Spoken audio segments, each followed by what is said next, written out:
እሺ ተመልካቾቻችን አድማጮቻችን በዚህ በተወደደ ሰዓት በዚህ ሰዓት እንድትገኙ መንፈሳችሁን ስላነሳሳ እናመሰግናችኋለን። ይሄ ከሰባተኛ ቀን አድቬንቲስት ቤተክርስቲያን ዋሽንግተን ከሚገኘው የሚተላለፍላችሁ ሳምንታዊ የመጽሐፍ ቅዱስ ጥናታችን ነው። በዚህ መጽሐፍ ቅዱስ ጥናት በዚህ 3 ኳርተር የጀመርነው የኢያሱ መጽሐፍ ጥናት ነው። ባለፈው ያጠናነው ክፍል ታስታውሳላችሁ። የዛሬው ጥናታችን እግዚአብሔር ስለኛ ይዋጋል የሚል ርዕስ ይዘን ነው የምንወያየው። በዛሬው ጥናታችን ላይ ተወያዮቻችን ሁለቱ ፊት ለፊት የምታዩዋቸው የተወደዱ አስተማሪዎቻችን ናቸው። ዶክተር ማርቆስ እና ኢሳያስ ወንድም ኢሳያስ ናቸው። ዛሬ ፍላጎት አሳይተው በዚህ ውይይት ለመሳተፍ ፈቃደኛ ሆነው ስለተገኙ እግዚአብሔር ይባርካችሁ እላቸዋለሁ። ያው ጥያቄዎችን እየጠየቅን ነው የምንማማረው በመጠየቅ እንደተለመደው እስካሁንም እንዳያችሁት።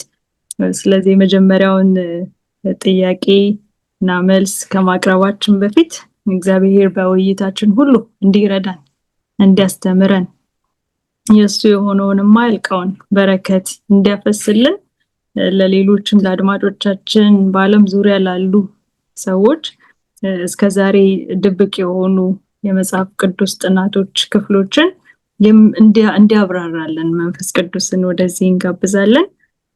ወንድም ኢሳያስ በጸሎት ይከፍትልንና እንቀጥላለን። እሺ እንጸልይ። ሁሉን የምትችል የሰራዊት ጌታ እግዚአብሔር እጅግ አድርገን እናከብርሃለን። እንደገና ያንተን ስም ለመጥራትና ከቅዱስ መንፈስ ያገኘነውን ከሌሎች ጋር ለመካፈል እድልንና ጊዜን ስለሰጠህን እናመሰግንሃለን። ጌታ ሆይ የምንናገረው ከአንደበታችን የሚወጣው በሙሉ በቅዱስ መንፈስ ቁጥጥር ስር የሆነ እንዲሆንና የምንናገረውን አንተን እንድትሰጠን በፊት እንቀርባለን። መንፈስህ ያስተምራል፣ መንፈስህ ይመራል። በዚህ ጊዜ አለመብቃታችንን አንተ ታውቃለህ። ብቁ ማድረግ የምትችል አምላክ አንተ ነህ። ስለዚህ ጎደሎችንን ሁሉ ሞልተህ ብቃት ሆነህ በሚያዳምጡን ሁሉ ፊት እንድትታይልን በፊት እንቀርባለን። በዚህ ዓለም አቀፍ በሆነ በሰንበት ትምህርት ውይይት በምንነጋገርበት ጊዜ ዓለም አቀፍ የሆነ ሕዝብ ሲያዳምጠው ያንተን ፈቃድ ብቻ ማዳመጥ እንዲችል እኛ ዝቅ እንበል። ቅዱስ መንፈስ ያስተምር። በዚህ ሰዓት ትዕግስት ስትመራን አንተ ከሷ ጋር ሁን። አንደበቷን፣ አእምሮዋን፣ ሁለንተናዋን ቅዱስ መንፈስ ይቆጣጠራት። ወንድሜ ማርቆስና እኔም ስንወያይ ለጥያቄዎቹ መልስ ስንሰጥ መናበብ፣ አንድነት እንዲኖረን ቅዱስ መንፈስህ ፕሮግራማችንን ኮኦርዲኔት ያድርግልን። ስለሰማህን ተባረክ። በጌታ በክርስቶስ ስም አሜን። አሜን። እሺ ወንድም ኢሳያስ እግዚአብሔር ይባርክ። እንግዲህ የዛሬው መጽሐፍ ቅዱስ ጥናታችን የእግዚአብሔር ስለኛ ይዋጋል የሚለው ርዕስ ነው እንዳልኳችሁ። የእግዚአብሔር ቃል በኢያሱ መጽሐፍ ቁጥር ምዕራፍ 10:42 ላይ እንደዚህ ይላል። የእስራኤልም አምላክ እግዚአብሔር ለእስራኤል ስለተዋጋላቸው ኢያሱ እነዚህን ነገስታት ሁሉ ምድራቸውንም በአንድ ጊዜ ያዘ ይላል። እዚህ ጋር እንግዲህ ስንመለከት የሚዋጋው ማን እንደሆነ ይነግረናል። ይሄ ጥቅስ ማለት ነው።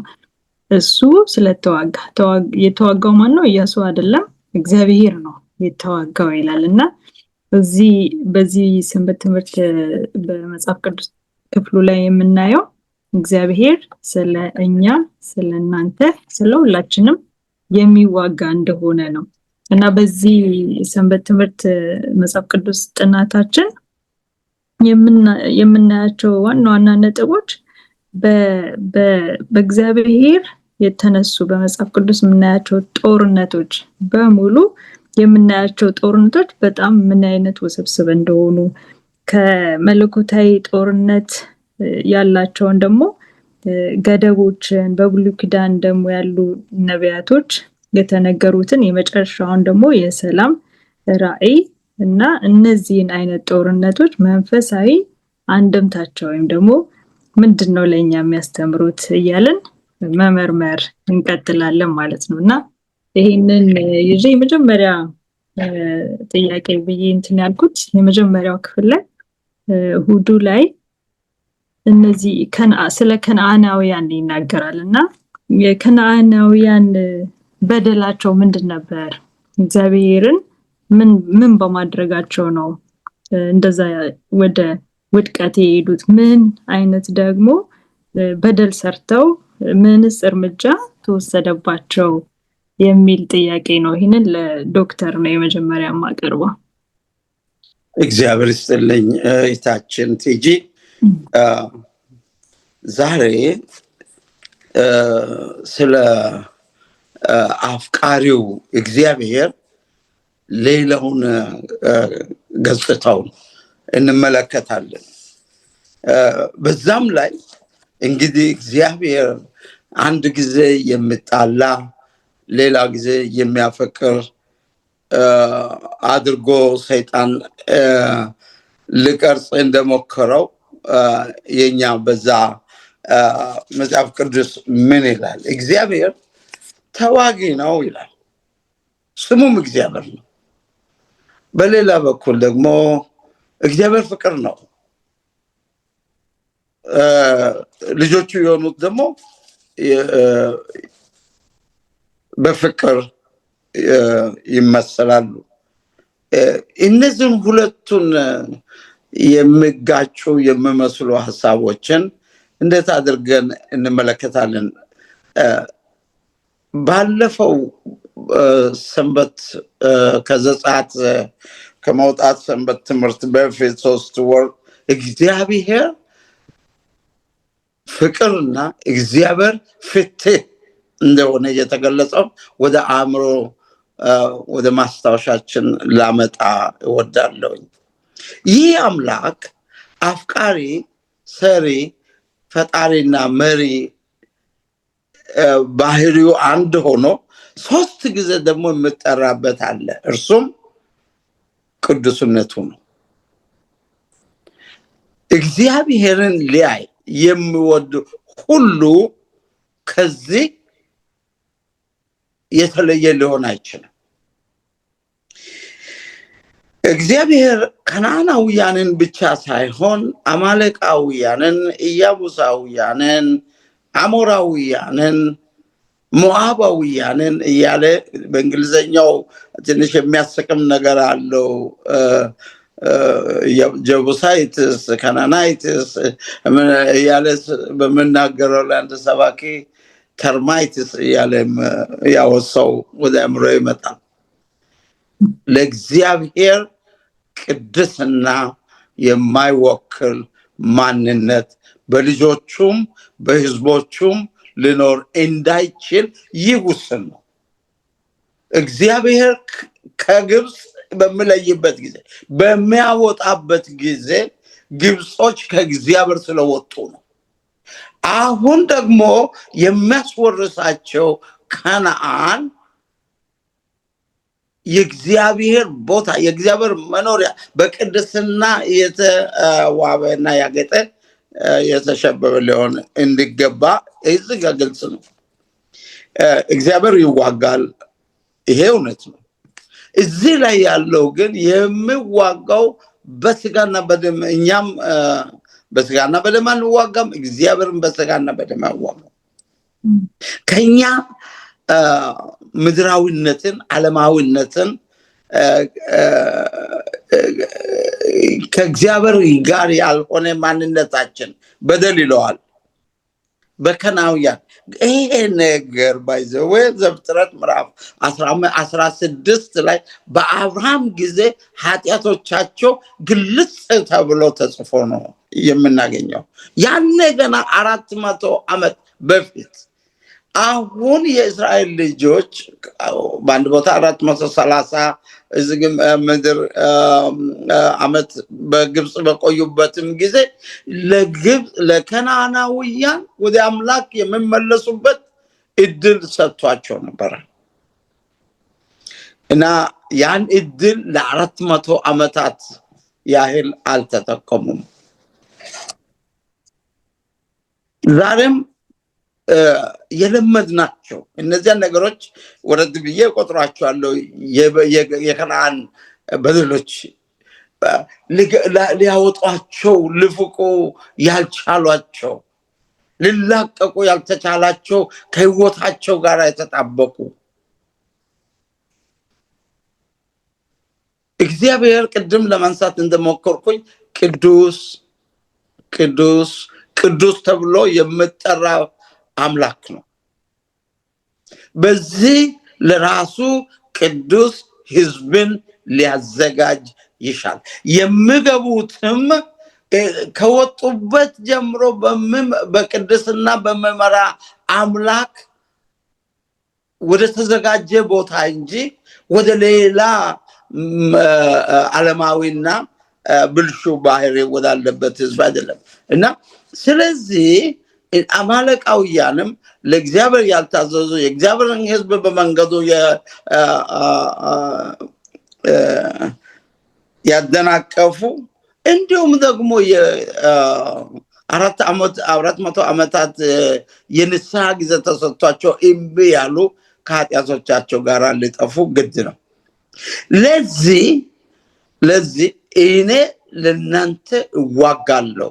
ይሄ ቃል በጣም ነው ደስ ብዙውን ጊዜ በጉዳዮቼ በተለይ በድክመቶቼ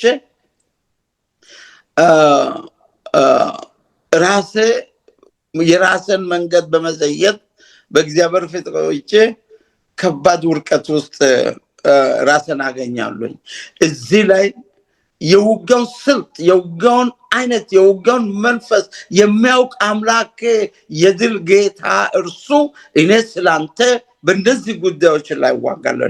የእነሱን ጠቀስ አድርጌ እያንዳንዶቻችን ራሶቻችን እስካሁን ድረስ ያው ስሜ ከተጠራበት እንግዲህ የክርስቲያን ስም ነው ያለኝ ማርቆስ እህታችን ስትል ከዚህ በፊትም በዝናም በፊትም የምታውቁ ይህ ስም የወንጌል ስም ነው። ከተወለድኩበት እስካሁን ድረስ እኔን ሊያሸንፈኝ በውጊያው ውስጥ ወደ ማጥ እየከተተኝ የቆየ ድካሜ በደሌ ኃጢአቴ ብዬ ራስን በዚህ ንግግር ውስጥ ላስገባሻለሁ። ጌታ ሆይ ስዋጋ ቆይቻለሁኝ፣ ግን አንተ እሻሃለሁ፣ በዚህ አንተ ታስፈልገኛለህ። በከነዓናውያን ህይወት የተለበተውን ለምሳሌ ያህል ላንሳ። ዛሬም በህይወታችን ይኖሩ በዚህ መልኩ ወይም በሌላ ራሶቻችንን እንድንጠይቅ ልቦቻችንን ላነሳሳ እወዳለሁ። ራስን በዚያ ውስጥ አስቀምጬ ከመሬት ተቆፍሮ የወጡ ጽሁፎች የኡጋሪት ጽሁፎች ተብሎ በዘመኑ ቋንቋ የሚጠሩት ከራስ ሻምራ እንደሚያሳዩ ታላቅ ልጆቻቸውን በኩር ልጆቻቸውን ለጣዖት አሳልፎ የመሰዋት ለጣዖት አምላኮቻቸው ነገሩ ምናልባት በዛሬው አማርኛ ይህ ላይሆን ህይወትን ብዙ ላንመለከት እንችላለን። ግን ሟርት አለ፣ አስማት አለ፣ ኮከብ ቆጠራ አለ፣ ሙታንን መገናኘት አለ፣ ጥንቆላ አለ፣ መተት አለ፣ ቁጣ አለ፣ ቅናት አለ፣ ምንዝር አለ። ዘመናዊ ምንዝር የምለው ወገኖቼ እግዚአብሔር በዚህ ዘዳግም ማለት ገላትያ ምዕራፍ የዘመኑን የምንዋጋቸውን ጸረ ቅድስና ህይወት ነገሮችን የስጋ ስራ ይላቸዋል ጳውሎስ። እነዚህን ቶሎ ብዬ ጠቅሼ አንብቤ በእነዚህ ጉዳዮች ላይ ኃይል ብርታት የምሆነኝን እግዚአብሔርን እኔ እዋጋለሁ ስለናንተ። አንዳንድ ነገሮቻችን ለዚህ ነው ሶስት ሆነን የቀረብነው። እኔም ለብቻዬ እህቴም ለብቻዋ ቲጂ መሪያችን፣ እንደዚሁም አወያያችን ወንድሜም በጸሎት መንፈስ በህብረት በቃሉ ጥናት የምንቀርበው ጥሩ መንገድ ነው። ግን ከዚህም ሁሉ ላይ ማሰልጠንና በድካሞቻችን ማንገስ የምንችለው እግዚአብሔር ነው። እኔ ስለናንተ እዋጋለሁ ይላልና የሥጋ ስራ የተገለጠ ነው። ቁጥር 19 ምዕራፍ 5 እርሱም ዝሙት፣ እርኩሰት፣ መዳራት፣ ጣዖትን ማምለክ፣ ሟርት፣ ጥል፣ ክርክር፣ ቅናት፣ ቁጣ፣ አድመኝነት፣ መለያየት፣ መናፍቅነት፣ ምቀኝነት፣ መግደል፣ ስካር፣ ዘፈኝነት ይህን የምስለው የእግዚአብሔር ምስል የለበትም። ወገኖች ውጊያችን ከምን ጋራ ነው? የከነዓን ሰዎች በተሰጣቸው እድል ሳይጠቀሙ ቀርቶ ያላጠፉት ኃጢአት አጠፋቸው። አዝናለሁኝ። አንገትን ደፍቼ ልበን ሰብሬ የምናገረው ነገር ካለ ያላጠፋነው ነገር ያጠፋናል። ጌታችን ኢየሱስ ክርስቶስ በምሳሌ ሲያስተምር ምዕራፍ 5 ላይ እና ምዕራፍ 19 ማቴዎስ ወንጌል ላይ አንተ አንድ ዓይንህ ብጠፋ ወይም ደግሞ አንድ እጅ ብቆረጥ የሚለው ምሳሌው ያነጋገራል። ወገኖቼ ያላጠፋነው አስከፊ ባህሪ ለከናውያን መጥፋት ምክንያት እንደሆነ ሁሉ ዛሬ ምርጫዎቻችንን በድሉ አምላክ ላይ በቅዱሱ አምላክ ላይ በተለየው አምላክ ላይ አንደኛ ሊሆን በሚገባው አምላክ ላይ ሳናደርግ ቀርተን እኛም ደግሞ ኃጢአታችንን ስቆርጥ ተቆርጠን እንዳንወርቅ ራስንም ሰሚዎችንም ላስጠነቅቅሻለሁ። አዎ በእነዚያ ጽሁፎች ተቆፍሮ በወጡት ማስረገጫ ሆኖ እንደቀረበው በትላልቅ ማሰሮች ትናንሽ አጽሞች እዛ ላይ ተገኝተው የሰውን ለጣዖት አምላክ መስዋዕት አድርጎ ለጆሮ ይቀፋል። ግን ወንድሞችና እህቶቼ የሚወዱንን ብቻ ስንወድ ከኛ ጋር የሚግባቡትን ብቻ ለማፍቀር ስንገደድ ወይም ደግሞ በዘር በሃይማኖት ወይም በሌላም በመደብ አንዳችን ለሌላችን መናቆር ባህሪ ስናሳይ እግዚአብሔር ጠላቶች ሆኖ ሲወድ እኛ ወዳጆችን ለመውደድ ስንታገል እግዚአብሔር ያንን ቁረጡ ይለናል። ያላጠፋቸው ያጠፋቸዋል። እግዚአብሔር በዚህ ስጋና ደም ባልሆነ በባህሪ ለውጥ ትግል ላይ የድል አምላክ እንደሆነና እኛንም ያዩን ከእግዚአብሔር የተማርን የድል ሰዎች እንደሆንን እንዲረዱ እርሱ ይርዳን። አሜን። ዶክተር እግዚአብሔር ይባርክ። በጣም ጥሩ አድርገህ ነው የገለጽከው የከነዓናውያን በደላቸውን እና ደግሞ እግዚአብሔር ያደረሰባቸውን በጣም ዝርዝር አድርገህ የገለጽከው በደላቸው በጣም ብዙ ነው። በእኛም ዘመን በአዲስ ኪዳንም ኦልሞስት የተጠቀሱት እነሱ ኦልሞስት ተመሳሳይ ናቸው እዛ ያሉት እና አሁንም አሉ እዛ የተጠቀሱ በሙሉ አሉ። አሁንም የሚደረጉ ናቸው። በክርስቲያኑም ዓለም ይደረጋሉ፣ በአሕዛቡም በሌላውም ዓለምም ይደረጋሉ። ግን እግዚአብሔር በዚህ ውስጥ ምንም ክፍል የለውም ነው ጥያቄው። እነሱ ጊዜ ተሰጥቷቸው ረጅም ጊዜ ንስሐ ጊዜ ቢመለሱ በጣም ረጅም ጊዜ ተሰጥቷቸው ነበረ። ግን እግዚአብሔር ያንን ከኃጢአት ጋር ምንም ድርድር ስለሌለው እርምጃ ሊወሰድባቸው ችሏል ማለት ነው። እና አሁን ወደ የሚቀጥለው ክፍል ስመጣ ወደ ኢሳያስ ነው መጣው። የእግዚአብሔርን ባህሪ ቅድምም ዶክተር ሲገልጸው ሰምተናል። እግዚአብሔር ፍቅር ነው አይደል? እግዚአብሔር ደግሞ ተዋጊ ነው ይላል፣ ጻድቅ ፈራጅ ነው። አሁን እነዚህን ባህሪያቶቹን በርካታ ባህሪያቶቹን ስናጤንና ፍርዱንም እንደዚሁ ስንመለከት በዚህ ዓለም የሚነሱ የተለያዩ ጦርነቶችን በማስነሳት ያለው ጣልቃ ገብቶ የሚያደርገውን ነገር እንዴት ነው የምናስተያየው ደግሞ እንዴት ነው የምናየው የሚለውን ኢሳያስ ደግሞ እዛ ላይ አንተ የገባህን የተማርከውን ታስረዳናለህ። እሺ ብዙ ጊዜ እግዚአብሔርን የሚያዳላ አምላክ አድርገን ለመውሰድ እንሞክራለን። በተለይም አሁን በከናናውያንና በእስራኤላውያን መካከል በተደረገው ጦርነት ውስጥ እስራኤላውያኖችን የደገፈ ከናናውያንን የጨቆነ መስሎ ይሰማናል። ግን እንደዛ አይደለም። እግዚአብሔር ለሁሉ እኩል ዕድል የሚሰጥ አምላክ ነው። ለምሳሌ ወደኋላ እናየዋለን። ሊያታልሉ የመጡት ሰዎች ከተናገሩት ነገር አንዱ ገና ከግብፅ ስትነሱ ነው የሚለው እግዚአብሔር ያደረገላችሁን ስንሰማ ልባችን ቀለጠ ነው የሚለው። የረሃብ ጋለሞታም ስትናገራቸው እንዲያወጣ ስትናገር እግዚአብሔር ከእናንተ ጋር እንደሆነ እናውቃለን፣ ህዝቡ ልቡ ቀልጧል። ስለዚህ የእግዚአብሔርን ማንነትና እውነተኛነት ገና ከግብፅ ሲነሱ ጀምሮ ነው እነዚህ ህዝቦች የተረዱት። ግን ቅድም ዶክተር ማርቆስ ሲዘረዝራቸው የነበሩትን ኃጢአቶች ያከናውኑ ነበር። ይሄንንም ሰምተው የደህንነትን እድል መጠቀም አልፈለጉም። እሱን ዝቅ ስንል እናያለን። በጣም የሚገርመው ነገር ግን እግዚአብሔር አምላክ እውነተኛና ጻድቅ፣ ሁሉንም እኩል የሚያይ እኩል ፈራጅ አምላክ ነው። ምክንያቱም ዘፍጥረት ምዕራፍ 18 ቁጥር 25 ስንመለከት ጻድቁን ከኃጢአተኛ ጋር የማያጠፋ ይለዋል አብርሃም ሲናገር። ጻድቁን ኃጢአተኛውን አንድ ላይ አያጠፋም እግዚአብሔር በጭራሽ። ማንም ይሁን ምንም ይሁን፣ እስራኤላዊ ሆነ ከእስራኤል ውጭ ሆነ።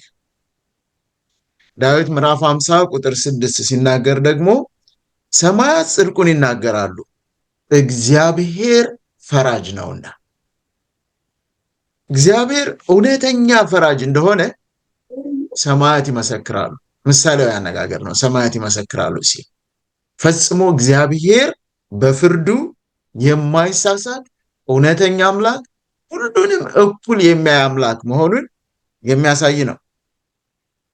ሁለተኛ ጢሞቴዎስ 4:1 በአዲስ ኪዳን ላይ ሐዋርያው ጳውሎስ ሲናገር በእግዚአብሔር ፊት በሕይወትና በሙታን ሊፈርድ ባለው በጌታ በኢየሱስ ክርስቶስ ፊት በመገለጹና በመንግስቱም እመክርሃለሁ። ሊፈርድ እግዚአብሔር በሙታን ሊፈርድ። ምን አይነት ፍርድ? እውነተኛ የሆነ ፍርድ። ቁጥር 8ንም ስትመለከቱት እውነትን ይፈርድልኛል እኔ ይላል ሐዋርያው ጳውሎስ። የጽድቅ አክሊል ተዘጋጅቷል። ያ እውነተኛ ፈራጁ አምላክ ነው የሚለው ያስረክበኛል ይላል። እግዚአብሔር ቅዱስ ነው። ኃጢአትን ይጠላል። ታጋሽ ነው። ነገር ግን የኃጢአት ዋጋ ደግሞ ሞት ነው። የመጨረሻው ኃጢአት የሚቀጣን በሞት ነው። በእርግጥ እግዚአብሔር ታጋሽ ቢሆንም የኃጢአት መጨረሻውን ግን ያሳጭዳል ለኃጢአተኞች። እግዚአብሔር ኃጢአትን ሲበቀል የሚበቀለው የሰውን ልጅ ሳይሆን ኃጢአትን ነው የሚበቀለው። ነገር ግን እግዚአብሔር ኃጢአትን ሲበቀል ኃጢአተኛውን ጠልቶት አይደለም፣ ምርጫችንን ግን ያከብርልናል። እግዚአብሔር ምርጫችንን ይሰጠናል። ምርጫችን ጥፋትን ነው የምንፈልግ ካልን አስገድዶ ደህንነትን አይሰጠን። አይደለም ምርጫችን አንተ ነህ ካልን ደግሞ የኃጢአት ይቅርታን ሰጥቶ ይዞን ወደ ሰማይ ይሄዳል። እስራኤሎች በተለያዩ ጦርነቶች ተሳትፈዋል፣ ቅዱስ በሚባሉ ጦርነቶች። በጣም የሚገርመው ነገር ግን እስራኤሎች ቅዱስ በሆኑ ጦርነቶች ቢሳተፉ ከሌላው ህዝብ ጋር አንድ አይነት ህዝብ ነበሩ። በጣም የሚያሳዝነው ምክንያቱም ዘዳግም 9:4 እና 5 ስናነብ እግዚአብሔር ይህችን ምድር የሰጠ መልካምና ከነሱ የተለየህ ስለሆንክ አይደለም። 4 ነጥብ። እግዚአብሔር ይህችን ምድር ሲያወርስህ አንተ እነዚህ ሰዎች ከሚያደርጉት ኃጢአት የተለየህ ስለሆንክ አይደለም፣ እነዚያን ኃጢአቶች አንተም ታደርጋለህ። እንግዲህ የእግዚአብሔርን ቅን ፍርድ እንመልከት። በከነዓናውያንም ላይ በእስራኤላውያንም ላይ እኩል የሆነ ፍርድ ነው እያስቀመጠ ያለ፣ እየነገራቸው ነው ለእስራኤላውያን። ሁለተኛ እናንተ አንገተ ደንዳና ህዝቦች ናችሁ። ልክ እነዚያ ከነዓናውያን አንገተ ደንዳና እንደሆኑት እስራኤሎችም እናንተ አንገተ ደንዳና ናችሁ። ስለዚህ የምሰጠው ፍርድ ለከነዓናውያንም ይሁን ለእስራኤላውያን አንድ አይነት ፍርድ ነው። ለዚህ ደግሞ ምስክራችን ኢያሱ 7 ነው። እስራኤሎች እርም የሆነ ነገር ሰሩ። ወደ ጦርነት በወጡ ጊዜ ከነዓናውያን የተመቱትን ያክል እስራኤላውያንም ተመቱ። ከነዓናውያንም በኃጢአታቸው ነው የተመቱት፣ እስራኤላውያንም በኃጢአታቸው ተመቱ። ምክንያቱም አንድ አይነት ናቸው አላቸው እግዚአብሔር። ከዚያ በኋላስ 3000 ብዙ ጦር አያስፈልገንም ብለው ጥቂት ጦር ላኩ። ተመቱ። 36 ሰው ተገደለ። በጣም የሚያሳዝነው ነገር የከነዓናውያን ልብ የቀለጠውን ያክል የእስራኤልም ልቦች ቀለጠ ይላል። በተሸነፉና በተመቱ ጊዜ ድሉ የእግዚአብሔር ነበር፣ አሸናፊው እግዚአብሔር ነበር። አሁን ግን የእግዚአብሔርን አሸናፊነት ዘንግተው ሌባ በመካከላቸው ተደብቆ በሄዱ ጊዜ እነሱም ተመቱ። ታዲያ እግዚአብሔር ቅን ፈራጅ አይደለም? ለእስራኤል ብቻ ነው የሚያዳላው? ለከነዓናውያንስ ትክክለኛ የሆነ ፍርድ እየፈረደላቸው አይደለም? ኢያሱና የእስራኤል ሽማግሌዎች በእግዚአብሔር ታቦት ፊት እስከ ማታ ድረስ በግንባራቸው ተደፉ። ምንድነው ያጠፋ ነው? እንደዚህ የተመታንበት ምክንያቱ ምንድነው? እግዚአብሔር ጻድቅ ፈራጅ ነው። እነዛንም ቀጥቶ እስራኤልንም የሚተው አምላክ አይደለም። ምናልባት በአድቬንቲስትነታችን የምንኩራራ ካለ ሌሎቹን ቀጥቶ እኛን የሚተውን አምላክ አይደለም። አምነን በእርሱ ፊት እስካልቆምን ድረስ በራሳቸው ላይ ትቢያ ተነሰነሱ። እንደዚህ አለ፣ በአሞራውያን ልታጠፋ ለምን አሻገርኸን? እግዚአብሔርን ነው የሚጠይቀው። ከዮርዳኖስ ማዶ መቅረት እኮ ፈልገን ነበር፣ አንሻገርም ብለን ነበር። በዮርዳኖስ ማዶ ያለው ልምላሜ አስቀንቶን አንሻገርም ብለን ነበር። ታዲያ ለምን አሻገርከን? ኖ ተሻገሩ ብለን ለምን አሻገርከን? እግዚአብሔርን ጠየቀ። እግዚአብሔር ደግሞ መለሰለት፣ እስራኤል በድሏል። አሞራውያን እንደበደሉት እስራኤልን በድሏል። ተነሳ ቁም የሚል ድምፅ መጣ። ያዘዝኳቸውን ቃል ኪዳን አፍርሰዋል። እርም የሆነውን ነገር ወሰዱ፣ ሰረቁ፣ ዋሹም፣ በዕቃቸውም ውስጥ ሸሸጉ። አሞራውያን ያደረጉትን እያንዳንዱን ነገር አደረጉ። ወሰዱ፣ ሰረቁ፣ ዋሹ፣ በዕቃቸው ውስጥ ሸሸጉ። እግዚአብሔር ያላቸውን ተላልፈው እግዚአብሔር በዚህ አዝኗል።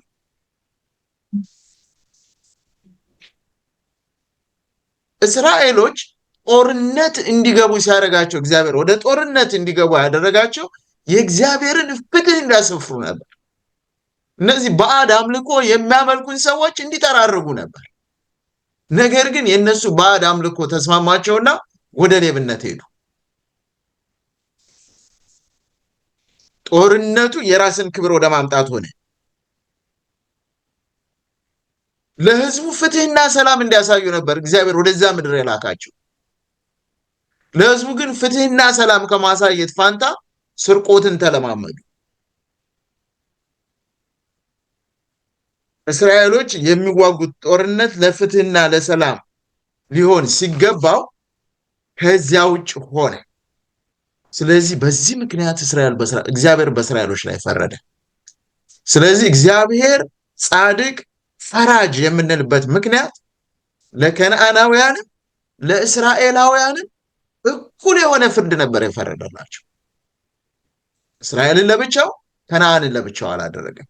ለከነዓናውያንም እንዲድኑ ነበር እቅዱ፣ ለእስራኤላውያንም እንዲድኑ ነበር እቅዱ። ከዛ ወጥተው ሲመጡ የእስራኤልን አምላክ ተቀብለው እንዲኖሩ እንዲለወጡ ነበር ለከነዓንም እቅዱ። እስራኤሎችም ከዚህ ከኃጢአት እንዲቆጠቡ ነበር እቅዱ። ነገር ግን ኃጢአት ለኃጢአት አብረው ተያይዘው በሁሉም ተፈረደባቸው በዚህ አቅጣጫ ላይ። ስለዚህ እግዚአብሔር ቅንና እውነተኛ ጻድቅ ፈራጅ አምላክ ነው። አሜን አሜን። እግዚአብሔር ይባርክ ወንድም ኢሳያስ። ትክክል ነው። የእግዚአብሔር እቅድ ጠቅላላ ከነዓንን የማጥፋት ፕላን ይሄ ነው ብሎ አልተነሳም አይደል? እስራኤሎችንም እንደዛ ወደዛ ትገባላችሁ ብሎ ተስፋ ሲሰጣቸው ራሳቸውን ባያዘጋጁ ኖሮ አይገቡም አይደል? ልክ እንደዛ ነው። በሁለቱም ወገን ስታዩት የእግዚአብሔር የምህረት እጅ የተዘረጋው ወደ ሁለቱም ነው። ወደ ሁለቱም ተዘርግቶ ነበር፣ ግን አቀባበላቸው በጣም የተለያዩ ናቸው ሁለቱም ማለት ነው።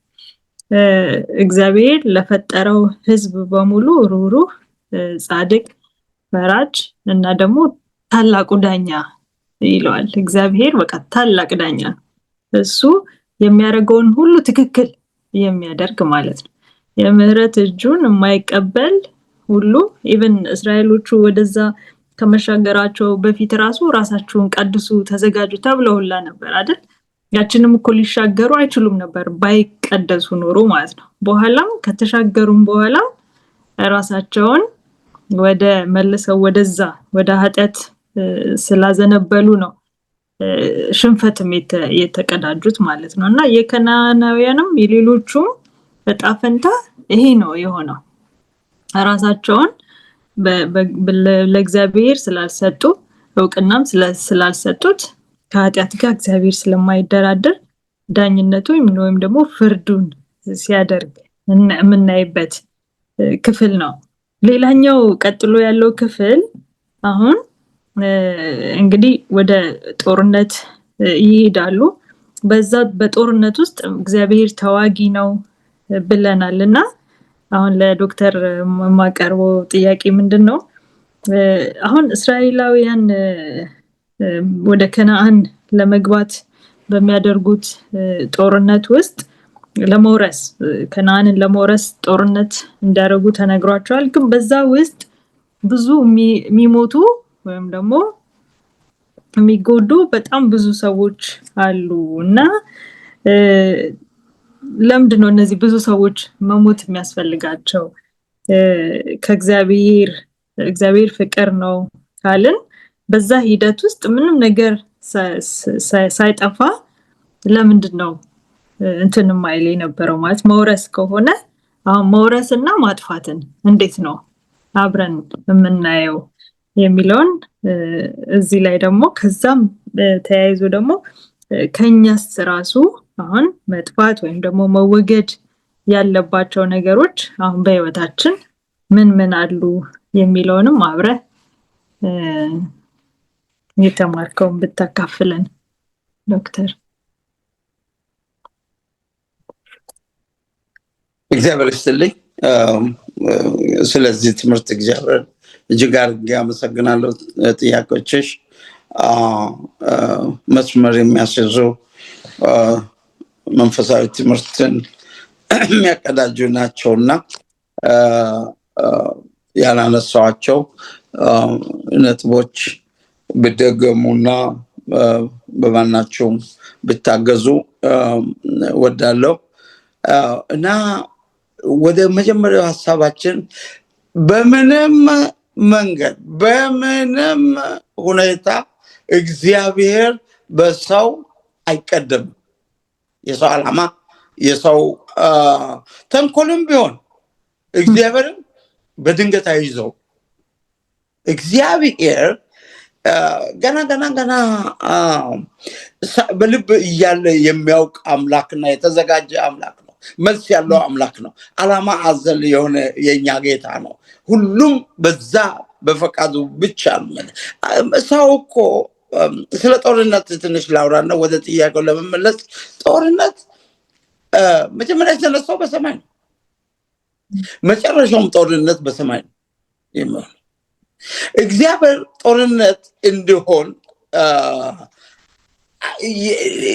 ያ የሰላም ጠንቅ የነፍሳት ጠላት በመንግስቱና በእግዚአብሔር ሕልውና ላይ ጥያቄ በሚጥልበትና በብዙዎቹን ስሶን ያህል በሚያስኮብልልበት ጊዜ ያለው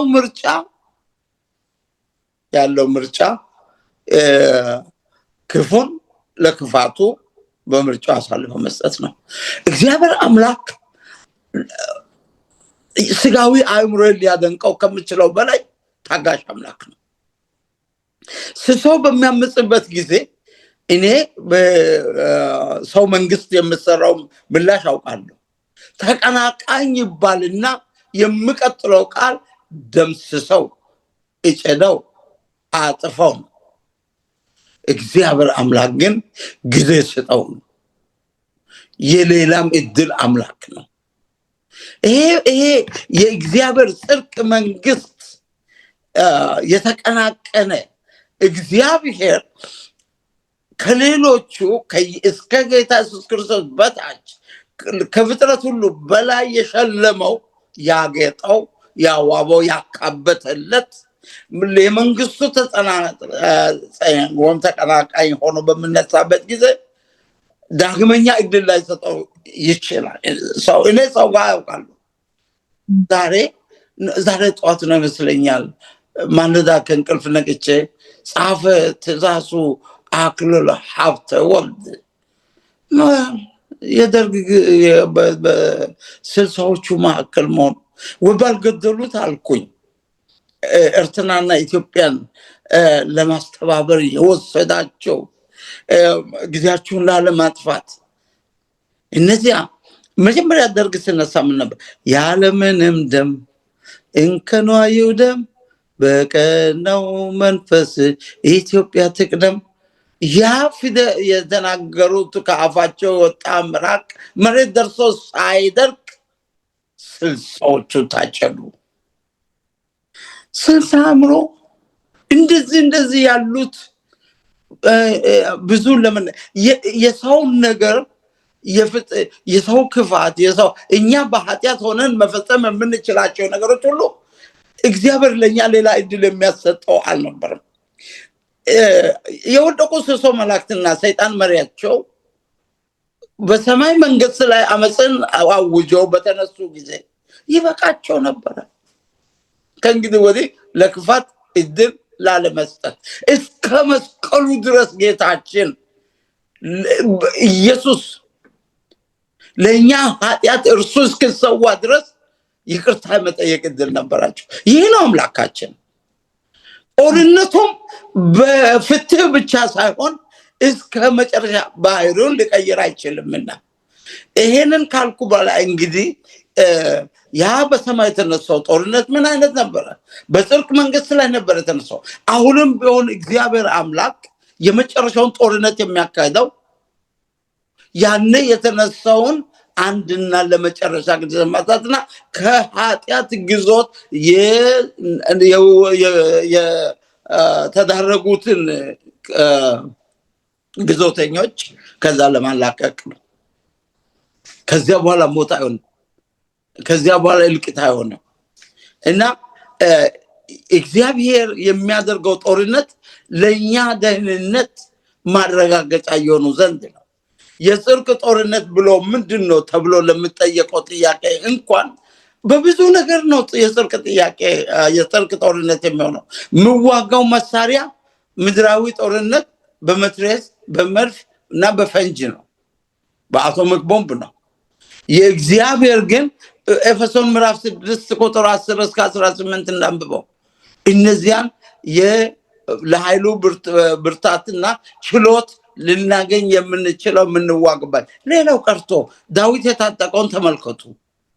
ጎልያድ ከታጠቀው ጋር አስተያዩ።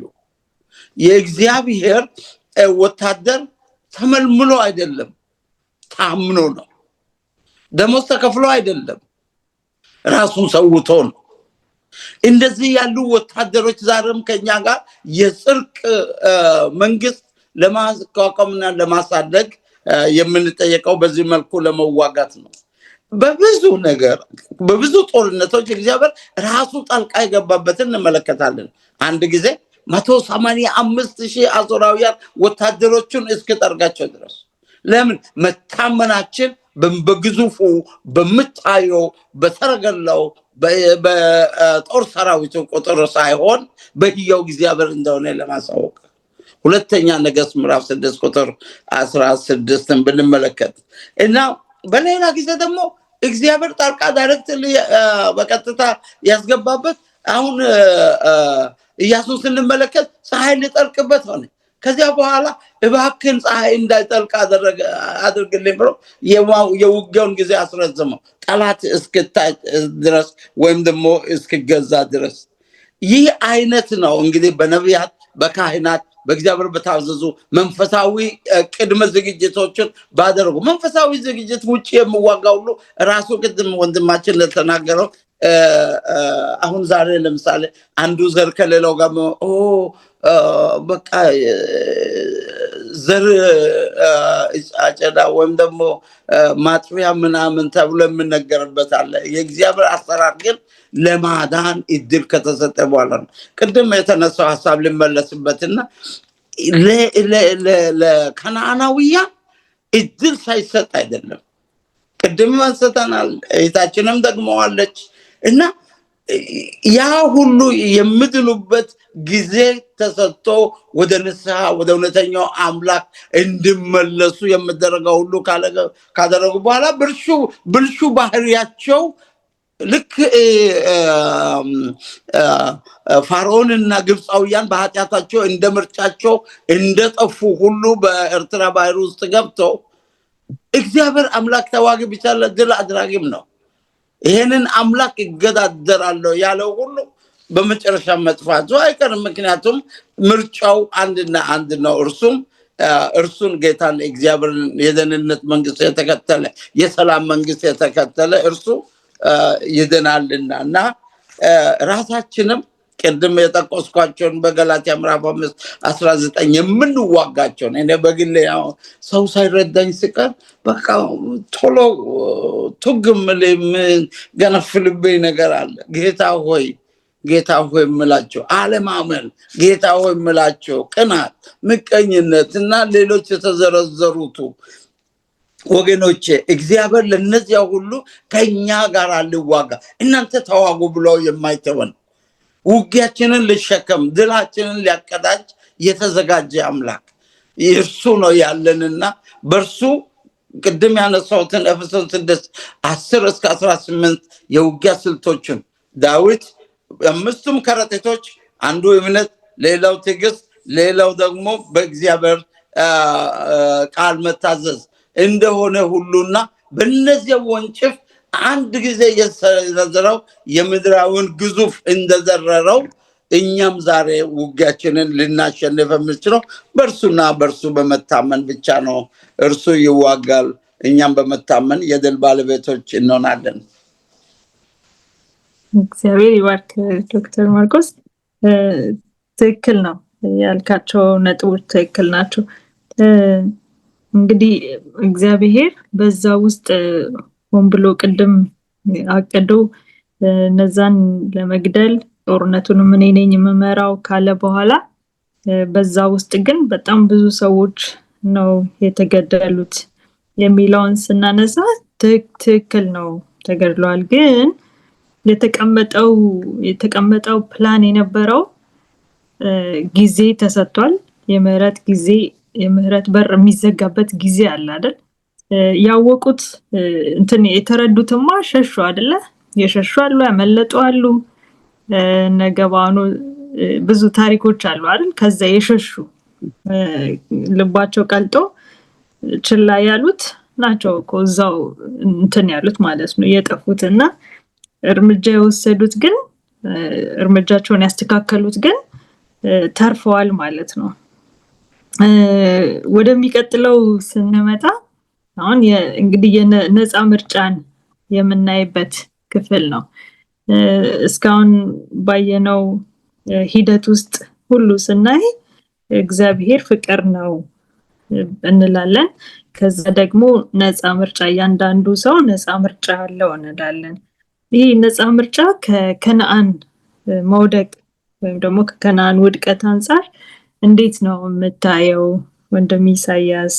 አሁን ደግሞ በእኛ በዘመናችንስ ደግሞ ለእኛ ምንድነው የሚያስተምረን የሚለውን ደግሞ ክፍል ደግሞ አንተ የተማርከውን ታስረዳናለህ። በጣም ጥሩ። ነፃ ምርጫ በሚባለው ላይ እውነትም ነፃ ምርጫ የማይመስሉ ነገሮች አሉ ሁኔታውን ስናየው። በእርግጥ ግን ወደኋላ አጠንክረን ስናይ እውነትም ነፃ ምርጫ እንዳለ እንመለከታለን። ለምሳሌ የዕብራይስጡ ቃል ጦርነት የሚለውን ቃል የተጠቀመበት ሸርም የሚለውን ሲሆን ይሄ ማለት ይላል ሰንበት ትምህርቱ ጠቅሎ መጨረስ ማለት ነው።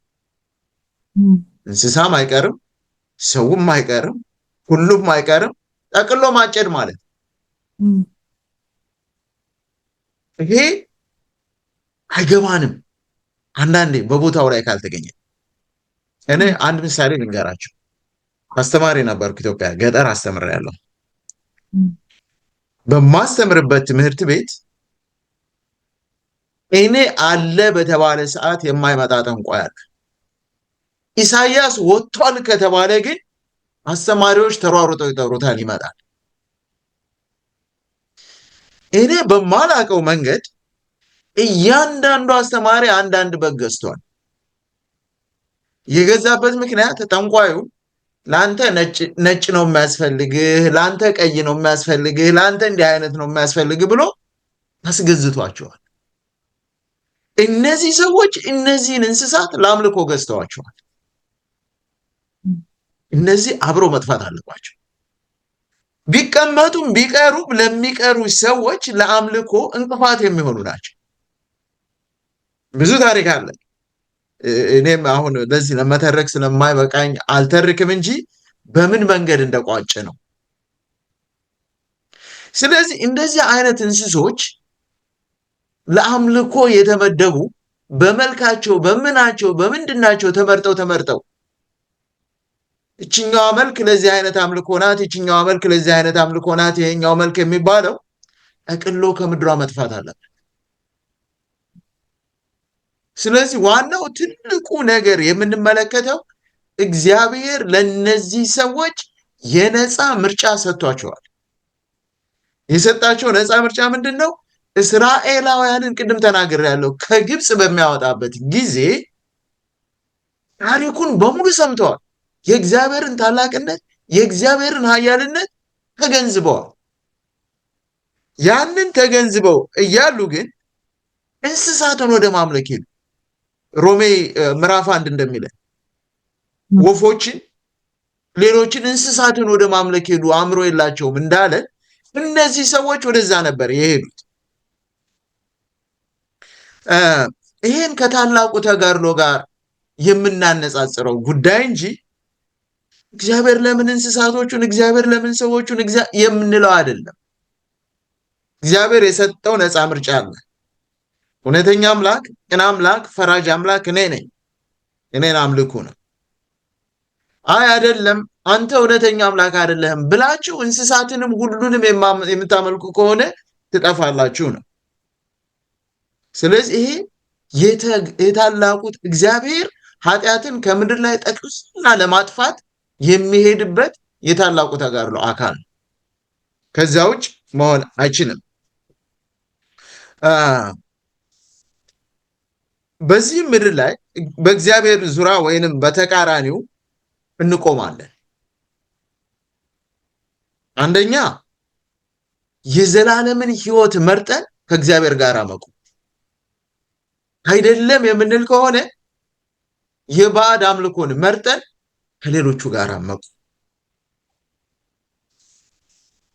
እግዚአብሔር ፍርዱን በተመረጠው በእስራኤል ሕዝብ አማካኝነት ገልጿል።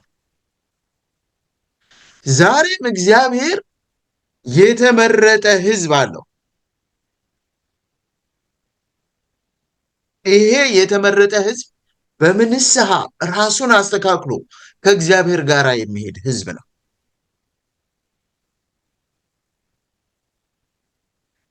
ንስሐ ለመግባት እምቢ የምንል ከሆነ ግን በጣም አስቸጋሪ ነው። ሚድል ግራውንድ የለም። በውሳኔ ላይ ሚድል ግራውንድ ላይ አንቆምም። ወይ ወደ ጠላት እንቆማለን ወይ ወደ እግዚአብሔር እንቆማለን። በጣም የሚገርመው ነገር የሰንበት ትምህርቱ የሚያስቀምጠው እግዚአብሔር በእስራኤላውያን ላይ ለመፍረድ ቢቆምም ከነዚህ ከከነዓናውያን የተለየ ሕይወት ያልነበራቸው እስራኤላውያን ነበሩ። ከከነዓናውያን ደግሞ እግዚአብሔርን የሚፈሩ ነበሩ። ለዚህ አንዳንድ ምሳሌዎች እንስጥ። ከእስራኤላውያን አካልን መመልከት እንችላለን። እግዚአብሔር በአካል ላይ ፈረደበት፣ ጠፋ። ሲደብቅ ያዩ የተሸሸገውን የደበቁ አንገልጽም ያሉ ሁሉ ከሱ ጋር ጠፉ። ረሃብን እንመልከት። እስራኤላዊ አይደለችም። እግዚአብሔርን በማመኗ ደህንነትን በመፈለጓ እግዚአብሔር አዳናት። ሁለተኛ የጋቦንን ታሪክ እናውቃለን። ጋቦናውያን ከሩቅ የመጡ ሰዎች የሻገተ ስንቅ ይዘው ምን ይዘው ለማታለል መተው እግዚአብሔር አላጠፋቸው። ታሪኩን ሄዳቸው አሉ ጊዜ ስለሚወስድ እግዚአብሔር እነዚህን ሰዎች አላጠፋቸው፣ አዳናቸው። እንዲያውም ለቤተ መቅደሱ ሲሰራ እንጨት ተሸካሚ ሆኑ፣ ለበረከት ተሳታፊ ሆኑ።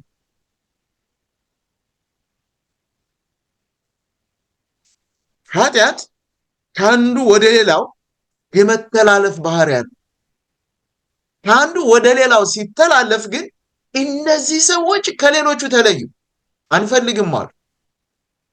ስለዚህ እግዚአብሔር ነፃ አወጣቸው። በየትኛውም መንገድ የእግዚአብሔር ዕቅድ እውነትን ለሕዝቡ መግለጽ ማዳን ነው። መዳን ያለባቸውን ደግሞ ያድናቸዋል። ሩት ትልቅ ምሳሌያችን ነች። ከባዕድ አምልኮ አምጥቶ ከእስራኤል ጋር ቀላቀላት፣ አልጠፋችም። ስለዚህ የእግዚአብሔር ትልቁ ዓላማ ለእስራኤሎችም ይሁን በእስራኤል አካባቢ ላሉ ሰዎች እንዲድኑ ነበር የእግዚአብሔር ዕቅድ። የደህንነትን ጉዳይ ግን በአካባቢው ያሉ ሰዎች መቀበል አልፈለጉም። የተቀበሉ ዳኑ። ከእስራኤል መካከል እውነተኛ ሕዝብ ከተባለው መካከል ደግሞ ያልተቀበሉ ነበሩ፣ ያልተለወጡ ነበሩ። እነሱ ጠፉ። የተመረጡት ግን ዳኑ። ስለዚህ በዚህ ምድር በሚደረገው ጦርነት ላይ በዚህ ዘመን የምንኖር ክርስቲያኖች ከዚህ የምንወስደው ትልቅ ትምህርት አለ። የምንወስደው ትምህርት ምንድን ነው? እግዚአብሔር አምላክ በሰጠን መንገድ የእርሱን ፈቃድ የማንፈጽም ከሆነ የትኛውም የሃይማኖት ድርጅት በመሆናችን አንድነን፣ አድቬንቲስት በመሆናችን አንድነን። አድቬንቲስት መሆናችን የሚያድነን የታላቁ ተጋድሎ አካል ሆነን ከእግዚአብሔር ጋር ስንቆም ብቻ ነው። ከዛ ውጭ ባለ ጉዳይ ላይ እግዚአብሔር ሌሎችንም ሲጠርግ እኛንም አብሮ ይጠርገናል። መቅሰፍቱን ከየት ጀምር አለው? ሕዝቅኤል 9 ከቤቴ ጀምር፣ አጽዳ፣ ከዚያ በኋላ ወደ ውጭ ውጣ ነው። ስለዚህ እግዚአብሔር እውነተኛና ጻድቅ ፈራጅ አምላክ ነው። ይሄንን እናምናለን። ነፃ ምርጫ የሚሰጥ አምላክ ነው። ነፃ ምርጫችን ይጠብቃል። ጥፋትን የምንመርጥ ከሆነ ከየትኛውም ክፍል ቢሆን የመረጥነውን የጥፋት ምርጫ ይጠብቅልናል። ደህንነትን የምንመርጥ ከሆነ የደህንነትን ምርጫ ይጠብቅልናል። ስለዚህ እግዚአብሔር ነፃ ምርጫ የሚሰጥ እውነተኛ አምላክ ነው። ይሄ ደግሞ እግዚአብሔርነቱን የሚያረጋግጥ ነው። እግዚአብሔር ይስጥልኝ። ጨርሻለሁ። በጣም ተባረክ ወንድም ኢሳያስ። እሱም እዛ ክፍልም ላይ በደንብ ነው ትምህርቶችን ያስቀመጥካቸው። ይሄ ነፃ ምርጫ በተደጋጋሚ እንግዲህ አድማጮቻችን እንደምታስታውሱት በየሰንበት ትምህርቱ በብዙ በዘጸአት ነው አይደል ባለፈው እንትን ያለው እሱ ላይም በደንብ አይተነዋል። ነፃ ምርጫ የእግዚአብሔር በቃ ልዩ ምናቀው ዋናው ባህሪው ነው፣ የፍቅሩ መገለጫው ማለት ነው ነፃ ምርጫ መስጠቱ።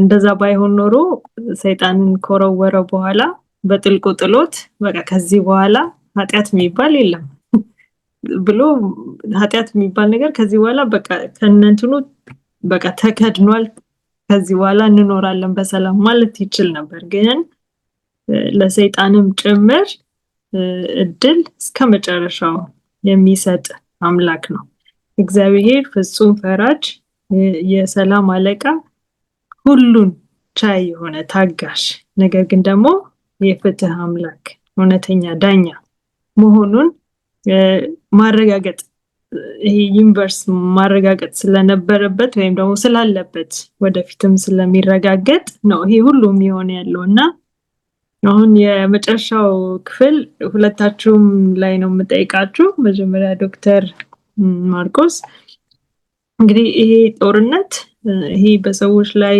የሚሆነው እልቂት ጦርነት እንግዲህ ጦርነት አስከፊ ነው።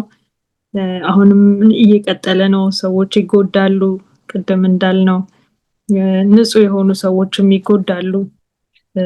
ግን ይሄ ሀዘን ጭቆና ግብፃውያን ባደረሱት ጭቆና ነው አይደል እስራኤላውያን የወጡት ወደ እንትን ሁሉም በደረሰባቸው ጭቆና እግዚአብሔር ጩኸትን ስለሚሰማ ከዛ ከኃጢአት ከበደል ከግርፋት ነፃ ለማውጣት ነው። አሁን ያለው ህዝብ ደግሞ በዚህ ምድር ላይ ያለው ደግሞ ከኃጢአት እስራት ነፃ እንዲወጣ እዛ ውስጥ ነው ጦርነት ግብ ውስጥ ያለ ነው ማለት ነው። ቅድም ኢሳያስ እንዳለው ሁለት ክፍል ብቻ ነው ያለው። የኃጢአት ክፍል አለ፣ የጽድቅ ክፍል አለ። ከእግዚአብሔር ጋር የመቆም ከሰይጣን ጋር የመቆም ይሄ ነው በቃ ጦርነቱ ማለት ነው። ስለዚህ እዚህ ጦርነት ላይ እንደዚህ ብለን አንቀጥልም አይደል? በኃጢአት እንደተጨማለቀ የሚቀጥል ዓለም የለም። እግዚአብሔር ያ ትዕግስቱ ያልቅበታል፣ ይሄ ዓለም ደግሞ ያልቃል ብለን እናምናለን እና ይሄም የሰላም ንጉስ በዚህ ዓለም ላይ ሰላምን የሚያመጣው ንጉስ የሰላም ልዑል ማን ነው? እንዴት አድርጎ ነው ደግሞ ይህንን ሰላም በምን አይነት መልኩ ነው ይህንን ዓለም ሰላም የሚያሰፍነው የሚለውን ሁለታችሁም በየተራ ተወያይተን እንጨርሳለን። የመጨረሻ ጥያቄ ነው ይሄ። እግዚአብሔር ይስጥልኝ። እግዚአብሔር አመሰግናለሁ። በጦርነት ጀምረን በጦርነት ስላልጨረስን ስለማንጨርስ የእግዚአብሔር መንግስት ከላይ ዘንዶ ሴቱን ቢዋጋም በመጨረሻ የሰላም ልዑል ሰላምን ያሰፍናል እና ግን አንድ ነገር ከኔ ጋር እንድትገረሙ እፈልጋለሁ። ተጠቅሷል። ምንም ሞካከር ያለው እህቴም አንስታለች። እሱም ግን ልመለስበት ይቅርታ አድርጉልኝ ስለ ምርጫ ጉዳይ። በዓለም ሳላችሁ መከራ አለባችሁ፣ በእኔ ሳላችሁ ሰላም አላችሁ። አሁን የምርጫ ጉዳይ የምንቆምበት የእውነት መስመር ያ ነው ወሳኝ።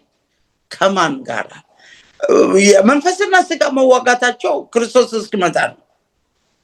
ይሄ ስፒሪቹዋል ወርልድ በውስጣችን ያለው ከክፉና ከመልካም ጋራ ስጋና ሁልጊዜ በአባዎች ታሪክ ደግሞ ቀደም ብሎ የተወለደው እስማኤል፣ ኋላ የተወለደው የተስፋው ደግሞ ይስሐቅ፣ እነዚህ እኔ ይበልጥ እኔ አይል አንተ ታይል፣ ይህ እንዳለ በእኛም ውስጥ መጀመሪያ የተወለደው ስጋ አካል ግዙፉ፣ ኋላ በመንፈስ ስንወለድ ከተወለደው ቅድስና ጋራ ጡጫ አለ። ግን እኔ ግብጾችን ትንሽ እዚህ ጋር ላንሳቸው። እስራኤሎችን የምንደናው በክላስም አይደለም፣ በዝምድና ነው። ከኢየሱስ ጋር ካለን ሰላም አለን፣ ያለ ኢየሱስ ሞት ነው የምጠብቀን። እነዚህ ሰዎች 10 ትንግርት፣ ተአምር፣ መቅሰፍት ያስፈልጋቸዋል። እርሱ እግዚአብሔር እውነተኛ አምላክ ነው። የእስራኤል አምላክ የግብፅም አምላክ የምስርም አምላክ ነው ለማለት ደግሞ ስንቶቻችንን 10 ቀርቶ 3 እድል የምንሰጥ እስከ መጨረሻ ድረስ ነው ኢየሱስን የተቃወሙት፣ እስከቀበሩ ድረስ በኤርትራ ጥልቅ ባህር ሰረገሎቻቸው ጋር። ዛሬው እርብ ይሁን በዓለም ሳላችሁ መከራ፣ በእኔ ሳላችሁ ሰላም። እኔ ይላል ሰላምን እሰጣችኋለሁ፣ ሰላምን እተውላችኋለሁ፣ ሰላምን እሰጣችኋለሁ። እኔ የምሰጣችሁ በሰንበት ትምህርት ውስጥ ካለው ተጨማሪ ጥቅስ ነው እየሰጣችሁ ያለ እና ሰላምን እሰጣችኋለሁ። ይህን ሰላም ይዘን ነው ጳውሎስ ዕብራውያን 12:14 ላይ የሰላምን ልዑል ልጆች ተልኳችን ሰላምን ማወጅ ነው። በተቻላችሁ ሁሉ ከሁሉ ጋር ሰላምን ተከታተሉ ተብለናል። ይህ ትእዛዝ ነው። ትእዛዙ መቀበል ብቻ ሳይሆን ጊዜውም ወሳኝ ነው። ለብዙ የተከፈተ በር እንደዚሁ አይቆይም። 10 ካስቆጠረ ጌታ በምድረ ግብፅ ላይ የናቡከደነፆር ጊዜ በባቢሎን አስቆጠረ። ጊዜው በደረሰ ጊዜ ጊዜያችን ሳይደርስ ሰላምን ከሁሉ ጋር እንሻ እንከተላት። የአስቸኳይነት የንጉሱ ነገር እጅግ ያስቸኩላል ይላል አንደኛ ነገሥት ሲሆን፣ ሁለተኛ ነገሥት የንጉሱ ነገር የኛ ንጉስ ነገር የምንተኛበት የምናንቀላፋበት አይደለም። እርሱ የሰላም ልዑል ምዕራፍ 9 ቁጥር 6 ከሆነ ኢሳይያስ፣ እኛም ደግሞ ከእርሱ የተወለድን የመንግስቱ እንደራሴዎችንና የሰላምን ባንዲራ እናውለበልባለን። ያ ማለት ለክፋት ለሰይጣን እና ለጠላት ለነፍሶቻችን ጠላትና ለክሶቻቸው እጅ እንሰጣለን ማለት አይደለም። በኢየሱስ ክርስቶስ እርሱ ባመጣው ድል ታዞ አምኖና ታዞ ማረፍን ነው። ወንድሜ በሚቀጥለው ሊያወሳይ ይችላል። እድሉን እንሰጣለሁ። እሺ፣ ተባረክ ኢሳይያስ። እሺ፣ እግዚአብሔር ይስጥልኝ። ብዙዎችን ዶክተር ማርቆስ ሸፍኗል። እግዚአብሔር የእስራኤልን ልጆች ከግብፅ ሲያወጣቸው እቅድ ነበረው፣ ያለ እቅድ አላወጣቸውም። እስራኤሎችን ከግብፅ አውጥቶ ወደ ከነዓን ሲያስገባቸው ዋናው ዓላማው ምን ነበር? የሰላም ኑሮ እንዲኖሩ ነበር። በአዲስ ኪዳንም ላይ ስንመለከት ብዙ ውጊያዎች፣ ብዙ ጦርነቶች ቢኖሩም የመሲሁ መንግስት ከተመሰረተ በኋላ እግዚአብሔር አምላክ በመሲሁ መንግስት ውስጥ በሰላም ሁሉም እንዲኖር ነበር። የእግዚአብሔር ትልቅ እቅድ ይሄ ነው። የሰይጣን ደግሞ ሌላ ነው። ስለዚህ ኢሳይያስ 9:16 ስሙ ድንቅ መካር፣ ኃያል አምላክ፣ የዘላለም አባት፣ የሰላም አለቃ ተብሎ ይጠራል። እናስምርበት። የሰላም አለቃ የጌታችን የኢየሱስ ክርስቶስ ለማንኛውም ፍጥረት ትልቁ እቅዱና ዓላማው ሰላም ነው። ምን አይነት ሰላም? ኢሳይያስ 11:1-8 ባለው ላይ ተኩላ ከቦት ጠቦት ጋር ይቀመጣል፣ ነብርም ከፍየል ጠቦቶች ጋር ይተኛል፣ ጥጃና የአንበሳ ደቦል ፍርዳ በአንድነት ያርፋሉ፣ ታናሹም ልጅ ይመራቸዋል እያለ ይቀጥላል። ይሄ ነው የጌታችን የኢየሱስ ክርስቶስ ትልቁ ሰላም፣ ሁሉም በሰላም እንዲኖር። ቁጥር 9 ጭራሽ ሲያጠናክረው በተቀደሰው ተራራ ሁሉ ላይ አይጎዱም አይጠፉም፣ ውሃ ባህርን እንደሚከድን ምድር እግዚአብሔርን በማወቅ ተሞልታለች። ይሄ ነው እግዚአብሔር ለኛ የፈቀደው ሰላም። እግዚአብሔርን በመፍራት ምድር በምትሞላበት ጊዜ ምድራችን በልዩ ሰላም ትሞላለች። ከምድራችን የጠፋው ሰላም ለምንድን ነው የሚለውን ጥያቄ ብንጠይቅ የሰላም አምላክን ካለመፈለጋችንና የሰላም አምላክን ካለመጋበዛችን የተነሳ ነው። እግዚአብሔር እስራኤል ሰላም እንድታገኝና በአሕዛብ ላይ እንድትቀማጠል ፈቀደላት። እግዚአብሔርን አምነን ራሳችንን ለእግዚአብሔር በምንሰጥበት ጊዜ የእግዚአብሔር ሰላም ሁለንተናችን በሚሞላበት ጊዜ በየትኛውም ቦታ ሄደን እንኖራለን። የእግዚአብሔር ሰላም በሌለን ጊዜ ግን በየትኛውም ቦታ የጦርነት አውድማ፣ የጦርነት ከበሮ እንደለቃለን። ሁለተኛ ነገሥት 6:22 ስንመለከት ኤልሳ ጠላቶቹን እግዚአብሔር በእጁ አሳልፎ ሰጠው አይደል? ምን አላቸው? እንግደላቸው አሉት። ሰላምን የማይፈልጉ ሰዎች እነዚህ ሊወጉን የመጡ ስለሆነ እንግደላቸው። ኤልሳ የተጠበቀው በእግዚአብሔር መላእክት መሆኑን ያውቃል። ማንም እንዳላዳነው ያውቃል። የሰጣቸው መልስ ምን ነበር? በሰይፋችሁ የማረካችሁትን ግደሉ። በሰይፋችሁ አልማረካችኋቸው። እነዚህን ሰዎች እግዚአብሔር አመጥቶ ነው በእጃቸው የጣለው። ስለዚህ ምን በሏቸው? አብሏቸው፣ አጠጧቸው፣ ሸኟቸው። ሐዋርያው ጳውሎስ ምን አለ? ጠላት ቢራብ ምን በለው? አብላው። ቢጠማ ምን በለው? አጠጣው። የሰላም አምላክ ያንን ነው የሚለው። ጠላት ቢራብ ጨምረህ ግደለው አይደለም። ይሄ የኛ ሂውማን የሰብአዊ ባህሪያችን የመበቀል ስሜት ያለው። መበቀል መልካም አለመሆኑን አንደኛው ትልቁ ትምህርታችን ኤልሳ ነው። በጣም የሚገርመው ነገር ኤልሳ ያንን ካደረገ በኋላ የሶሪያ አደጋ ጣዮች እንደገና ተመልሰው አልመጡም ይላል። አያችሁ ሰላም እንዴት እንደሚያሸንፍ። በእጃችን ገባችሁ አይደል? በሉ እንጨፍጭፋችሁ ቢል ቀጣዩ ትውልድ ደግሞ ያንን ቂም ይዞ ያድጋል። አሁን በየሀገሩ ላይ እየተደረገ ያለውን ፖለቲካ የምትመለከቱት በዚያ መልኩ ነው። ይሄኛው እንዲህ አድርጎ፣ ይሄኛው እንዲገሎ፣ ይሄኛው እንዲሰርቶ ነው። ያ ሰላምን አይሰራም። ሰላምን የሚሰራው ክፉን በመልካም ማሸነፍ በመቻል ነው። ማሸነፍ የምንችለው ጴጥሮስ ክርስቶስን ሊረዳው ተናደደና በሰይፍ ቆረጠ አይደል? ክርስቶስ ምን አለው? በዚያን ጊዜ ኢየሱስ እንዲህ አለው፣ ሰይፉ የሚያነሱ በሰይፍ ይጠፋሉና ሰይፍህን ወደ ስፍራው መልስ። እኔ እንድትዋጋልኝ አልጠየቅኩ፣ እኔ እንድትበቀልልኝ አልጠየቅኩ፣ ግደልልኝ አላልኩ። የእኔ መንግስት የሰላም መንግስት ነው።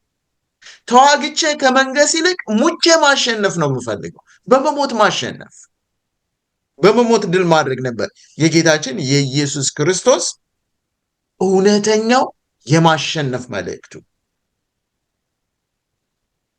ምድራችን ዛሬ በእንደዚህ አይነት ጦርነት የተሞላች ነች። በቤተ ክርስቲያን ውስጥ እዚህ አይነት ጦርነት አለ። በፖለቲከኞች ውስጥ እዚህ አይነት ጦርነት አለ። በእንደዚህ አይነት በተለያዩ ጦርነቶች ምድራችን በምትታመስበት ጊዜ ምን ያክል ነው እኛ የሰላም ወኪሎች ሆነን የምንቆም? በጌታችን በኢየሱስ ክርስቶስ መንፈስና በኤልሳ መንፈስ አሸናፊነትን ለመቀዳጀት ራሳችን እንዴት አዘጋጅተናል? የሰላም መንግስት ያለ የሰላም ንጉስ የሚያዘው ያለ ጌታችን ኢየሱስ ክርስቶስ መንግስቱም የሰላም ነው። ሌሎቹንም በሰላም እንድናሸንፍ የሚፈቅድ ጌታ ነው። በዚህ በሰላም ስናሸንፍ ደግሞ የሰላም አሸናፊዎች መንግስታቸው በዚህ ምድር ብቻ የሚቀር አይደለም። የጌታችን የኢየሱስ ክርስቶስ የጸጋን መንግስት የሚለማመዱ ዘላለማዊ ወደ ሆነው እረፍቱ ደግሞ አብረው ከክርስቶስ ጋር ይገባሉ። በእውነት የሰላም መንግስት አራማጆች በቤተ ክርስቲያናችንም ውስጥ በቤተ ክርስቲያናችን እኮ ጠብ የሚዘሩ ብዙዎች ናቸው። የሚበትኑ ብዙዎች ናቸው። እስኪ እንደው ስንቶቻችንን ስልክ እየደወልን እገሌማ እገሊትማ እያልን ስምን በማጥፋት ጠላትነትን በመዝራት የጠላት መልእክተኞች የምንሆን። እግዚአብሔር ዛሬ ከኛ የሚፈልገው ትልቅ ነገር ቢኖር የሰላም መልእክተኞች አድርጎ ነው የሾመን። ሰማይም ደግሞ ለመሄድ ይሄን መለማመድ አለብን።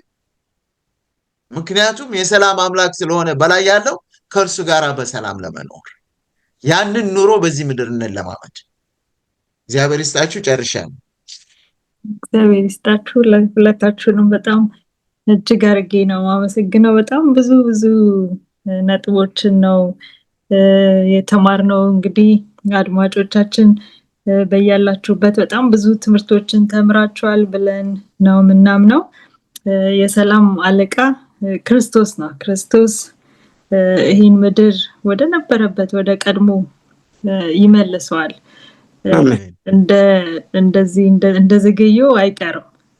በቅርብ ይሄ ሁሉ እውነት ይሆናል። በኢሳይያስ ላይም እንደዚሁ የተጻፈ አለ አይደለ?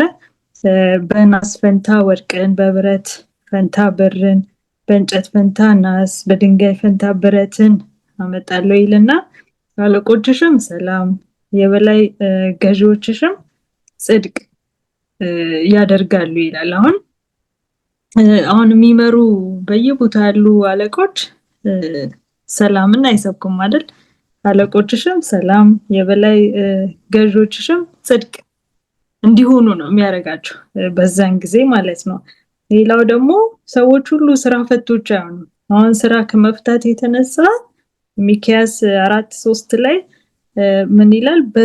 በብርቶች ላይ ይበይናል፣ ሰይፋቸውንም ማረሻ ጦራቸውንም ማጭድ ለማድረግ ይቀጠቅጣሉ፣ ህዝብም በህዝብ ላይ ሰይፍ አያነሳም፣ ከእንግዲህ ወዲህ ሰልፍ አይማሩም ይላል። አሁን ትምህርታችን ሁሉ ሰይፍ ነው አይደል?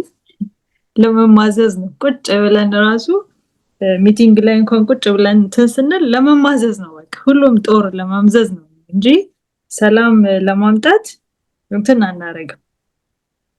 እዚህ ጋር ግን የሚናገረው ማንኛውም ሰይፍ ወደ ማረሻ ወደ ስራ ነው ማለት ስራ መስራት ህዝብ ደግሞ በህዝብ ላይ ደግሞ ሰይፍን አያነሳም። ከእንግዲህ ወዲህም ደግሞ ስለ ሰልፍ የሚባል ነገር ወደ ጦርነት ሌላውን እንጉዳ፣ ሌላውን እንበቀል፣ ሌላውን እንጥላ ሳይሆን ሁላችንም ፎከሳችን ወደ ስራ ብቻ ሲሆን ሰይጣንም ያፍራል ማለት ነው። ስራ ብቻ ከሆነ ስራ ፈት ነው እነዚህ ነገሮች ወደ አይምሮ የሚመጣ ጥል፣ ክርክር፣ ምቀኝነት፣ ቅናት የሚመጡት ነገሮች በሙሉ እንደዛ ይሆናሉ። እኔ አንድ ምሳሌ ሰጥቻችሁ ይሄንን ጥናታችንን እንጨርሳለን።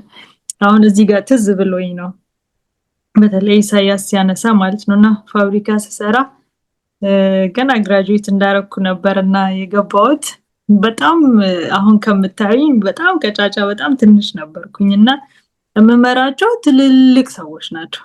አሁን ዶክተር ማርቆስና አሁን እኔ ስመራው ብላችሁ አስቡትና እንደዛ ናቸውና እሳቸው ዌልደር ናቸው እና እኔ ነኝ የምመራቸው እንዲያርጉ ላቸዋለሁ እና በጣም ስለሚንቁኝ አይታዘዙኝም ነበር እና እሳቸው ደግሞ በሁሉም ሜካኒኮች በጣም የተወደዱ ናቸው የተፈሩ ናቸው በጣም ወፍራም ናቸው ግዙፍ ናቸው ይፈራሉ እኔ ደግሞ ስራና ስራ ብቻ ነው ማቀው ሌላ ነገር አላውቅም በቃ ስራ መሰራት አለበት እንደዚህ ካደረጉ እንዲጎዳሉ በዚህ መንገድ ከሄዱ እንዲ ነው ኮንሲኩዌንሱን ነገርኳቸው ማለት ነው እና በአጋጣሚ እኔ ባልኳቸው በኩል ሳይሆን የሄዱት በራሳቸው ሄዱና መስመሩ የሰልፈር መስመር ነውና እንደዚህ ሲበይዱት በአንድ ሳይድ ገንጥሎ ወጣ እና ይሄ እንዳለ ፊታቸውን አበላሸው ማለት ነው እና ይሰሙኛል እርግጠኛ ነኝና በጣም በጣም ይሄ እንትኑ ይሄ ምንድነው ጎግሉን ሁሉ አልፎ በጣም በቃ ላጣቸው ማለት ነው እና ከኔ ጋር በጣም ተጣልተው ነበረ መጀመሪያ ማለት ነው በዛ እና በቃ እኔ ካልሰሙኝ እኔ ችግር የለውም ብዬ ሄጃለሁ አሁን በዛ በጣም አኩርፈውኛል ማለት ነው በዛ አኩርፈው ያንን ፊታቸውንም እየታከሙ ይሄንን እየታከሙ ባሉበት ሁኔታ እንደገና ደግሞ ኩላሊታቸው ፌል አደረገና ጥቁር አንበሳ መጥቶ አዲስ አበባ ከዛ ቀኝ ኩላሊታቸው ነበር ሰርጀሪ መደረግ ያለበትና ግራውን አረጓቸው ማለት ነው ከዛ ግራውን ካረጓቸው በኋላ ሮንግ ነው ብሎ እንደገና ቀኙን አርገው በጣም እኛ ስንሰማ እኛ አሽ መልካሳ ሆነን ነው የምንሰማው ፋብሪካ ማለት ነው በጣም አዘንን እኔ ደግሞ አኩርፈውኛል እኔ አዝኛለሁ በጣም በሆነው ነገር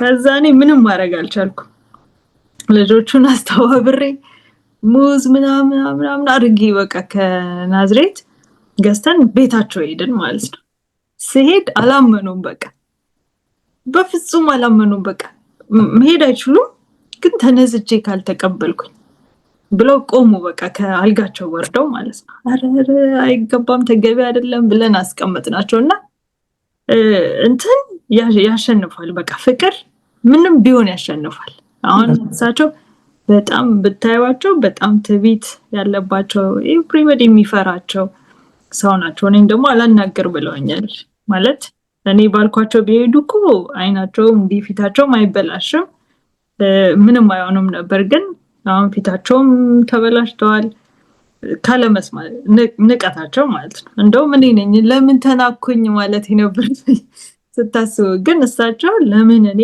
አልከበረም እኔ እምለው ለምን አትሰማ ብለው በዛ ተጣልቶኝ ነበር ግን መጨረሻ ላይ በጣም ጓደኛ ሆነን እስከ መጨረሻው ተለያየንና ልክ ኢሳያስ እንዳለው በቃ ሁሌ ሰላምን ለመፍጠር ብንሄድ በቃ ፍቅር ይሆናል ማለት ነው ሁሌ ኢንቫይሮንመንቱ የስራ ከዛ በኋላ በጣም ብዙ አመት ከሳቸው ጋር ሰርተናል ሌሎቹን ሁሉ በቃ የሚያነቃንቁልኝ እሳቸው ሆኑ ከዛም በኋላ ማለት ነው ተሽሏቸው ኩላሊታቸውንም ደናው ፊታቸውም ደና ሆኖ እስከመጨረሻው እኔ እስከምለቅ ድረስ አብረን በሰላም ሰራን ማለት ነው ያንን ግን ያመጣው ከሁሉም ጋር እንደዚህ ምንናጀስ ነገር ቢሆን ግን ምን ይሆናል ስሙኝ ካልሰማችሁኝ የራሳችሁ ጉዳይ የሚባል ነገር ቢሆን ምን ይሆናል በቃ ጦርነት እየተፈጠረ ሰይፍ እየተማዘዘን መሄድ ይሆናል ማለት ነው ሌላውንም ደግሞ አያስተምርም ፍቅር ግን ሌሎችን ሰዎች ሁሉ ይገዛል ያስተምራል እና የዛሬው ሰንበት መጽሐፍ ቅዱስ ክፍላችን የሚያስተምረን ይሄንን ነው ይሄ ሁሉ የተሰጠን ነፃ ምርጫ የከሌ ወገን ስለሆነን ምናምን አይደለም የእግዚአብሔር ወገን ስለሆነን ወይም ደግሞ የሰይጣን ወገን ስለሆነን የእግዚአብሔር ወገን ከሆነን የሱን ባህሪ ነው ለሌላው ማስተላለፍ የምንችለው ምን ይላል የሌለውን መስጠት አይችልም ይባላል አይደል የሞላው ነው አይደል ለሌላ መተላለፍ የሚችለው የሞላልን እንድናረግ እንዲሞላልን ነው ይሄንን ሁሉ ምናጠናው አይደል በቃ ነፃ ምርጫችንን ተጠቅመን ወደ ደስ ወደሚለው ሰላም ወደ ሞላበት የሰው እልቂት ወደ ሌለበት ዓለም ለመሸጋገር ነው ይህን ሁሉ ደግሞ የከፈለው ክርስቶስ ነው። ወደሱ እንድንጠቃለል ነው ማለት ነው። በጣም ነው የምናመሰግናችሁ ሁላችሁንም በትዕግስት እና ኢሳያስም ዶክተርም ያላችሁን እግዚአብሔር ያስተማራችሁን ስላካፈላችሁን፣ ተመልካቾቻችን ደግሞ እስካሁን አብራችሁን ባለመሰልቸት አብራችሁን ስለነበራችሁ እግዚአብሔር ይባርካችሁ እያለን በሚቀጥለውም ሳምንት ጥናታችን ይቀጥላል። በሚቀጥለው ሳምንት ደግሞ ርዕሱ የምናጠናው በውስጥ ያለው ጠላት የሚል ነው እና ይሄ የውስጥ ጠላት ማን ነው የሚለውን ሞር ፎከስ አድርገን የምናጠናው ኢሳያስ አሁንም ኢያሱ ክፍልን ነው። ኢያሱ 8 7 እና 8 ላይ ያነጣጠሩ ጥናቶች ነው የምናደርገው። እሱን እያነበባችሁ ተዘጋጅታችሁ ጠብቁን እንላለን። አሁን እግዚአብሔር እስካሁን ድረስ ስለመራን ስላስተማረን ደግሞ የመጨረሻውን መዝጊያ ጸሎት ከዶክተር ጋር ግን እንጨርሳለን ማለት ነው።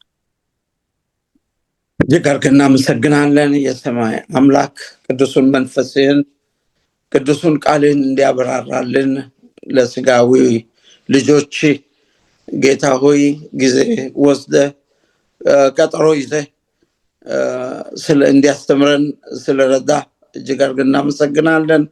ጌታ ሆይ እውነትን ይዘን አንተ ጋር ሆነን በዚህ ስጋና መንፈስ በሚያደርጉ ጦርነት አንተን ጌታን ኢየሱስን በሚያስከብር ማንነት ድል እየተወጣን አንተን በእኛ ተዋግተን ለምትሰጠን ድል ተቀባይ አመስጋኝ ልብ እንድትፈጥር አርገን ጌታ ሆይ እንማጸናለን። በደላጫታችንን ይቅር በል። እኛንም የሰሙንንም ጌታ ሆይ በሰማነው መኖርን አክልልን። የሰማይ አምላክ የፍቅር መንግስት ነው። የተመሰረተን በፍትህና በፍቅር ብቻ ነው። እኛም ከዚህ የወጣ የራሳችን የሆነ